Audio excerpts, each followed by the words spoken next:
Now we welcome Lydia Kiesling to the stage. This is the stage. Welcome, Lydia.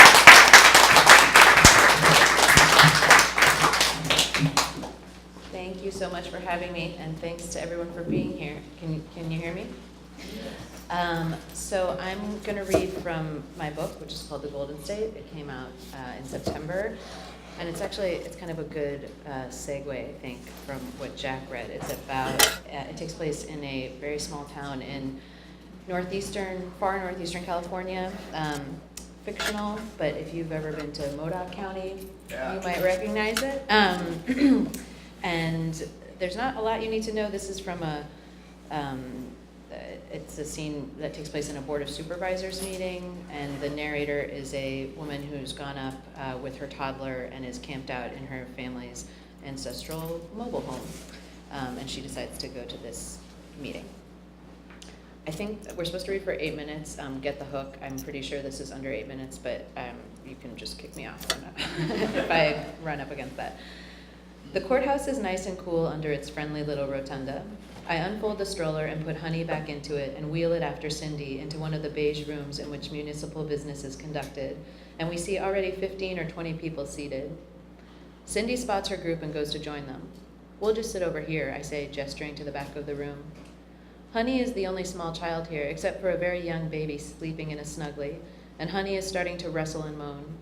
I do my customary calculation of suffering, whereas X is the suffering of those around me, and Y is the suffering of Honey, and Z is the suffering of me. And I assess each component suffering as it is affected by the available scenarios, where A is taking her out and wheeling her back to the house toward the looming dark to sit on the porch under the enormous purple sky with her morose mother drinking screwdrivers. And B is staying here and observing democracy taking place as is her and my constitutional right. I find, yes, another string cheese in my bag and peel it open and give it to her and pick her up and bounce her, and together we cast an eye at the Board of Supervisors.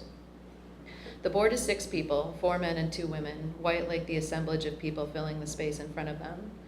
One of the supervisors I recognize. She was in Rodney's class in school, I think, and then went down below to get a business degree and start some kind of import-export thing with her husband in one of Sacramento's sprawling suburbs. At some point, she came back up home and took up residence on her family's ancient ranch, where she breeds border collies. I am considering what might have compelled her to leave her Granite Bay McMansion, her local interest fundraisers, her cardio bar, to come back to Alta Vista to live. Her name is Cheryl Clabbers, and I only know anything about her because Mom used to get the Paiute Recorder, even in Sacramento, and they ran a profile thing when Clabbers came back, wherein Clabbers said she was born Republican and talked about her dog breeding concern. For some reason, these tidbits killed us. All the way up until Mom died, I could say, "Seen Clabbers lately?" and she'd laugh helplessly. There's a lot of shuffling and clearing of throats, and one of the male supervisors ventures a modest joke. "I wonder what the big crowd here's for," he says, and everyone laughs, but particularly Clabbers, who has a laugh like a brass bell being struck. "So let's go ahead and get started," he says. "I'm sure we're all eager to get to the main event." I should say that they're voting on whether or not they should consider leaving the state of California to form the 51st state of Jefferson. You laugh, but that's a real thing.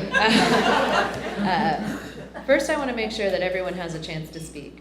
We're going to do things the right way here, and everyone is going to get a chance. If you do want to speak, you got to fill out one of the comment cards. Everyone has 3 minutes, and we do have the clock here to keep track. Honey is grabbing at my thumb and pulling it up to her mouth as though to kiss it. I smooch back on her and she hugs my neck, and there's some preliminaries I miss. And then Bruce McNamara strides up. He's a nice-looking man, a man's man, the upper end of middle age, with trim hips and a slight paunch, an aquiline nose, bristly hair, and jeans and plaid shirt impeccably tucked. He says, "I was born here in the North State in the 40s, and anyone who was here knows it was a paradise back then. There was no better place in the entire world to live. We had booming industries. We had wonderful schools. We minded our own business." Honey, who has been rapt since he began speaking in his big, rich voice, starts pointing and saying, "Hey, hey, hey," and the room looks at me, and I do a little wave and try to appear worthy of a modicum of indulgence and pity. Clabbers is sitting up at the podium with her fake smile, very coiffed, very white teeth and power suit, along with her colleagues, who are all over 50 and don't seem to be suffering from the general physical and spiritual malaise as the other residents of Alta Vista I've seen here and there on the streets. Maybe they live out of town in big spreads out in one of the valleys where the grasses are green and the air is sweet. They drive down below to Reno once a month to do their big shop at the Costco, and they go over the border to Oregon for their above-standard health care, And they have life insurance and homeowners insurance and boats to put on the lakes and snowmobiles to put on the winter snows. And they are rooted and prosperous and friendly, but apparently mad as hell about something. Based on the quality of her noises, which are calm but rising in volume, I feel that Honey is in the vanishingly rare frame of mind and body when she might actually go to sleep in the stroller, rather than just lying there gaping up through the stroller window at the sky or the fluorescent light until she panics and screams and struggles to get out. I take her off my knee where she is still hey, and put her back in the stroller. And while another man is at the podium saying, "We are an island now, controlled by a foreign government," I wheel her out, whispering, excuse me, sorry, pardon me." And the people shuffle aside and smile at the baby, and we wheel down the accessible ramp to the side of the courthouse stairs, which is, hey, a federal intervention from which I am now benefiting. We go 3 circles around the courthouse, which lets me admire what a beautiful little building it really is. They painted the dome an odd bronze color, but the rest is white and polished, probably some kind of veneer, because underneath I'm guessing it's that porous volcanic Paiute stone. And it's got nice lines, neoclassical, short without being squat. Just the right size to stand out of the high desert as an edifice of colonial law and order. Things take a turn for the worse in its immediate environs with those 2 wide streets. Somehow up here we miss the narrow Victorian niceties of the gold country. We've got no cozy saloons, and our main street is so wide you can see 2 tumbleweeds ambling down it at the same time.